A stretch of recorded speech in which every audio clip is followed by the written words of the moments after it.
Greetings and welcome back to the Casual Wargamer. Today's topic is, can 40k ever be balanced? It seems to be something that's floating around the various internet videos and YouTube things at the moment. And it's something that weighs on my mind quite a bit. Now, in all my experience of 40k, especially from 4th edition onwards, which is when I started properly getting into the game has never been balanced. A combination of certain army mechanics, power creep, and certain rules mechanics have often collided to make certain armies far too strong. Back in the day, Chaos was always the favoured faction for Games Workshop. That's kind of what the Games Workshop brand was originally built on, was Chaos.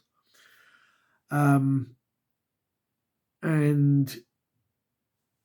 from 4th edition, Chaos Space Marines, Tyranids, Eldar, and once they arrived, things like Chaos Demons, all were far too strong with what their codex gave them, even with the inbuilt weaknesses.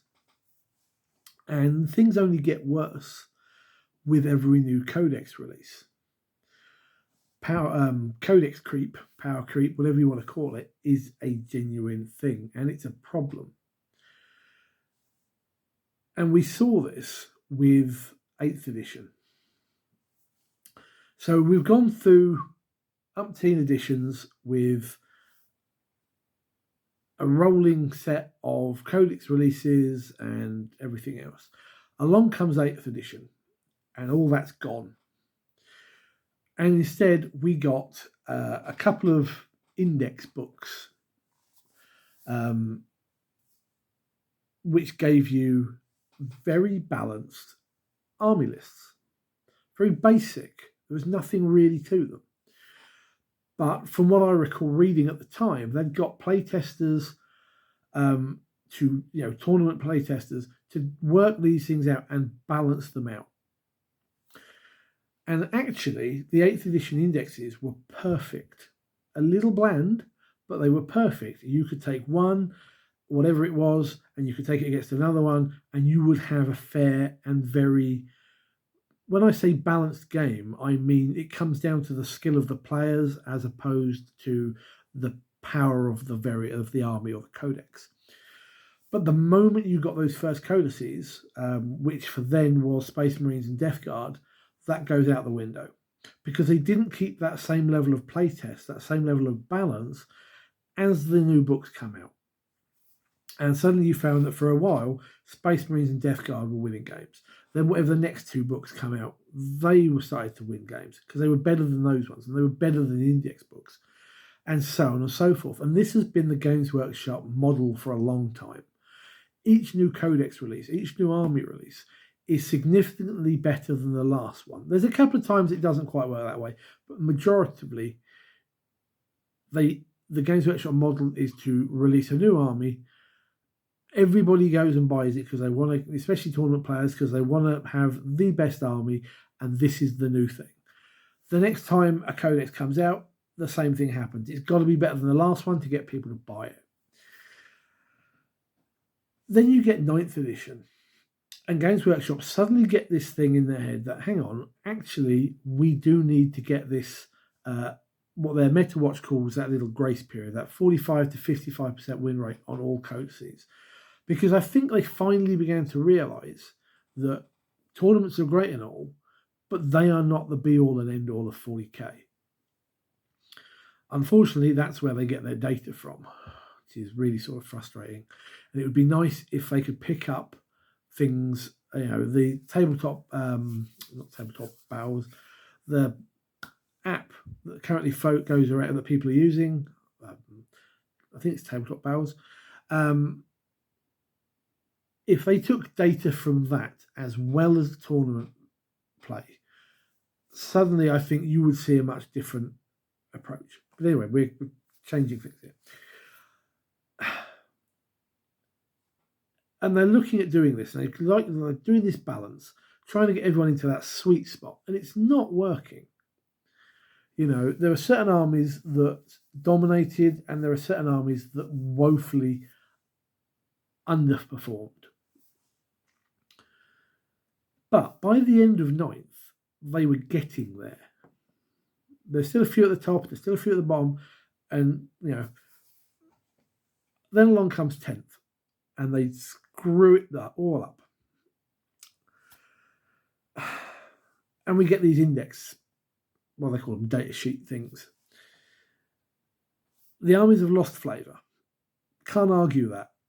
I think it will come in the codices as we get them for 10th. That will start to come back in with new detachments and what have you. But the problem is we are still seeing this balance problem. Eldari are way up here because they gave them a busted-ass mechanic. Sure, it's thematic to the faction, but it's too strong. Genestealer Cult have a similar thing. I played against Genestealer Cult in a friendly store tournament about a month ago.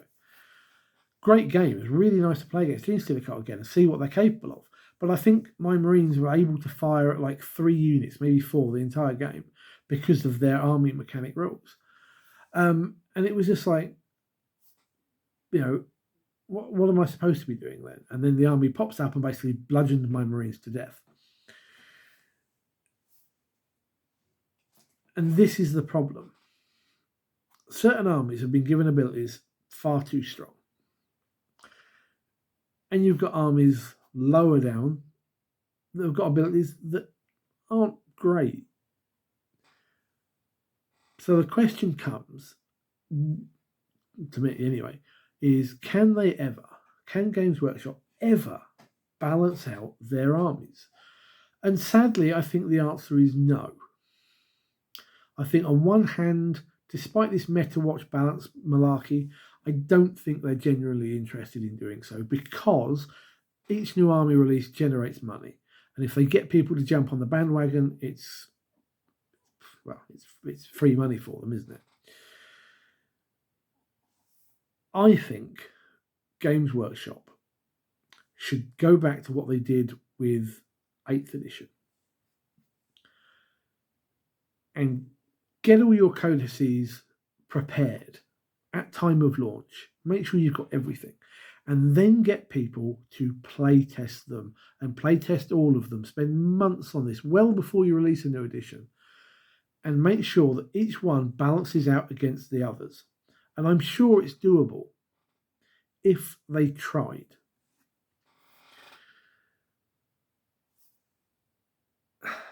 But this is where we hit that snag, as I said about.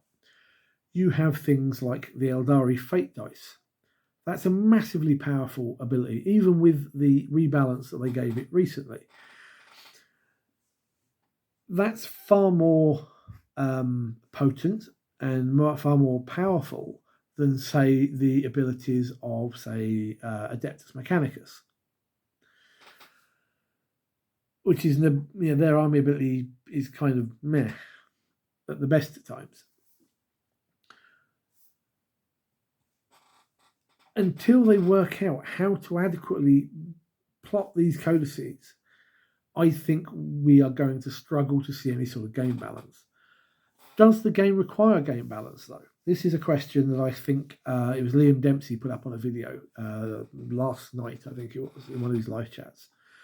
I haven't watched the whole thing, but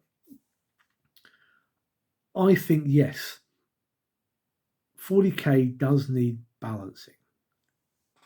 I don't want the game to be you roll up and it's basically the same. If I wanted to play armies that were perfectly min-matched like that, I'd go play Horus Heresy. I don't want that. I want a game that's going to be flavorful, and that's where 40k really shines. The armies are flavorful, but you also need the game to be one of player skill, not codex creep. It needs to be the skill of the player as opposed to the latest cool mechanic. And until Games Workshop fix that or come to the same realization, we're going to struggle. Now, we're only a month or so away, I think, from seeing the previews for the new Space Marine Tyranid codices. So it'll be interesting to see how the codices balance up against the data sheets, to see whether there is a sudden power jump